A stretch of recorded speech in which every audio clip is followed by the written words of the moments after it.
बिस्मिल्लाहिर्रहमानिर्रहीम। मैं हूँ सारा मीर और आप देख रहे हैं मेरा चैनल बामकसद।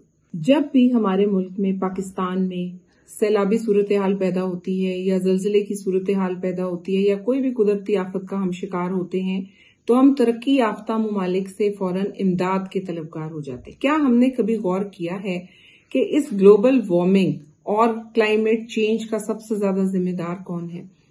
एक तहकीक के मुताबिक यूएसए, रशिया, यूरोप, कनाडा ये और कुछ और ममालिक जो हैं ये क्लाइमेट चेंज के अंदर और दर्जा हरारत को बढ़ाने में सबसे ज्यादा किरदार अदा कर रहे हैं। एक तहकीक के मुताबिक फिजा में 85% कार्बन डाइऑक्साइड में इजाफा करने वाले ये ममालिक हैं जिनका मैंने नाम लिया। इसके अलावा अगर देखा जाए तो 2021 में एक क्लाइमेट चेंज कॉन्फ्रेंस मुनक्किद की गई जिसमें बहुत से मुल्कों को दावत दी गई, लेकिन उसमें सिर्फ 23 ममालिक ने शिरकत की, जिनमें से सिर्फ 3 से 5 ममालिक जिनमें इंडोनेशिया, मिस्र और ब्राजील शामिल हैं, उन्होंने अपनी मुल्क की सूरत हाल को कुछ हद तक बेहतर बनाकर जो बातें वहां डिस्कस हुई थी उसके मुताबिक तो अपनी रिपोर्ट को पेश किया।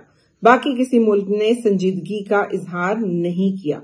अब किस्सा ये है कि इंडिया और पाकिस्तान की मुश्तरका सरहदें हैं और हमारे तमाम दरिया इंडिया की तरफ से पाकिस्तान की तरफ बह रहे हैं।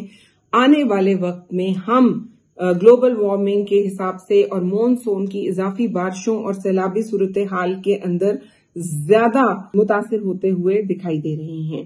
तहकीक के मुताबिक बात करना चाह रही हूँ जिसपे आप सबका भी गौर करना जरूरी है कि हम कहते हैं जी नए डैम बना दें। कालाबाग डैम पे हम लड़ रहे हैं जिसको मेरा ख्याल है कि फौरन बना देना चाहिए।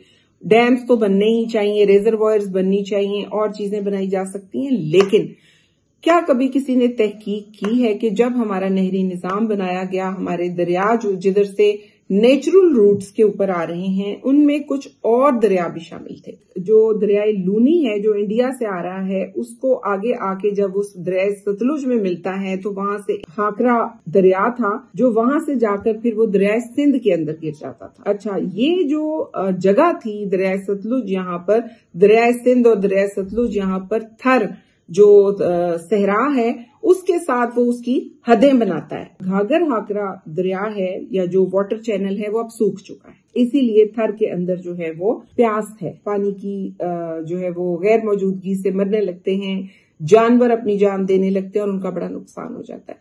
तो क्या हमारी इंजीनियरिंग और हमारी हुकूमत अगर इसके ऊपर थोड़ा सा गौर करे और सर जोड़कर बैठे तो हम नए चैनल्स बनाने से पहले जल्द अज जल्द जो वाटर चैनल्स हमारे पुराने हैं, हमें तारीख से मदद लेते हुए, अपने नक्शों से मदद लेते हुए जो सूखे हुए वाटर चैनल्स हैं उनको दोबारा फाल बनाया जाए तो अगले साल तक हम एक बड़ी तबाही से बच सकते हैं या किसी हद तक अब अपने नुकसान को कम कर सकते हैं।